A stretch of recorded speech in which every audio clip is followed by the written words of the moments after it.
রাত হলেই কাশ্মীরের ভারত সীমান্তে জেগে উঠছে পাকিস্তানের সৈন্যরা।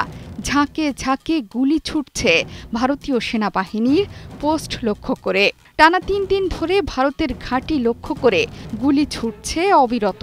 নিয়ন্ত্রণ রেখা বরাবর অঘোষিত যুদ্ধ বেঁধেই গিয়েছে। রাতভর উত্তেজনায় ঘুমাতে পারছে না সীমান্ত পাড়ের বাসিন্দারা। অভিযোগ, নিয়ন্ত্রণ রেখার পাকিস্তানের দিক থেকে রাত হলেই অনবরত গুলিবর্ষণ করছে পাক সৈন্যরা। পাল্টা জবাব দিচ্ছে ভারতও। এক বিবৃতিতে ভারতীয় সেনাবাহিনী বলছে, ২৬ এবং ২৭ তারিখের মধ্যবর্তী রাতে সীমান্তের ওপার থেকে নিয়ন্ত্রণ রেখায় পাকিস্তান গুলিবর্ষণ করেছে। লক্ষ্য ছিল টুটমারি গলি এবং রামপুর সেক্টর এলাকার ভারতীয় সেনাঘাঁটি। তবে পাল্টা জবাব গিয়েছে ওপার থেকেও। যদিও এই ঘটনায় হতাহতের খবর এখনো পাওয়া যায়নি। ভারতের অভিযোগ, বিনা প্ররোচনায় পাকিস্তানি ঘাঁটিগুলো থেকে ছোট অস্ত্রের মাধ্যমে গুলিবর্ষণ করা হচ্ছে। প্রতিদিনই ওপার থেকে আসা গুলিবর্ষণ আর উত্তেজনায় বোঝাই যাচ্ছে পিছু হঠার পাত্র নয় পাকিস্তানের সৈন্যরা। জেনেক্সে শিফট করো, লাইফকে লিফট করো।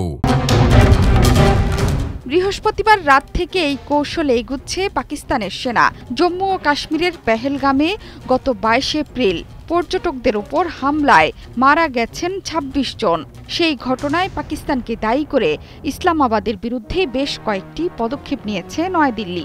স্থগিত করে দেয়া হয়েছে সিন্ধু পানি বন্টন চুক্তিও। এরপর পাকিস্তান ও ভারতের বিরুদ্ধে পাল্টা পদক্ষেপ হিসেবে বন্ধ করে দেয় বাণিজ্য। সিমলা চুক্তি স্থগিত করার হুঁশিয়ারিও দেয় ইসলামাবাদ। বৃহস্পতিবার পাকিস্তানের এই ঘোষণার পর থেকেই নিয়ন্ত্রণ রেখায় নতুন করে উত্তেজনা ছড়িয়েছে। সেদিন থেকে পরপর ৩ রাত একইভাবে গুলি চালিয়েছে পাক সৈন্যরা। পরপর ৩ রাতে পাকিস্তানি সেনা কেন একইভাবে যুদ্ধবিরতি চুক্তি লঙ্ঘন করছে, কেনই বা তারা বড় কোনো হামলার পথে না হেঁটে ছোট অস্ত্রের ব্যবহার করছে, এখনও স্পষ্ট নয়। অনেকে বলছেন, দুই দেশের সম্পর্কের অবনতির এই পরিস্থিতিতে নিয়ন্ত্রণ রেখায় অশান্তি সৃষ্টি করে পাকিস্তান আসলে বোঝাতে চাইছে ভারতীয় সেনা কতটা প্রস্তুত। তাদের সক্রিয়তা এবং সতর্কতা যাচাই করা হচ্ছে রাতভর গুলি চালিয়ে। যদিও সব ধরনের পরিস্থিতির জন্য প্রস্তুত আছে ভারত। কূটনৈতিক টানাপোড়েন আর সীমান্ত উত্তেজনার মধ্যে পাকিস্তানের বিরুদ্ধে নতুন উদ্যোগ নিল ভারত। গণমাধ্যমে বলা হচ্ছে, হঠাৎ করেই ঝিলাম নদীর পানি ছেড়ে দিয়েছে দিল্লি। এতে করে মাঝারি ধরনের বন্যার কবলে পড়েছে পাকিস্তানের কাশ্মীরের একাংশ।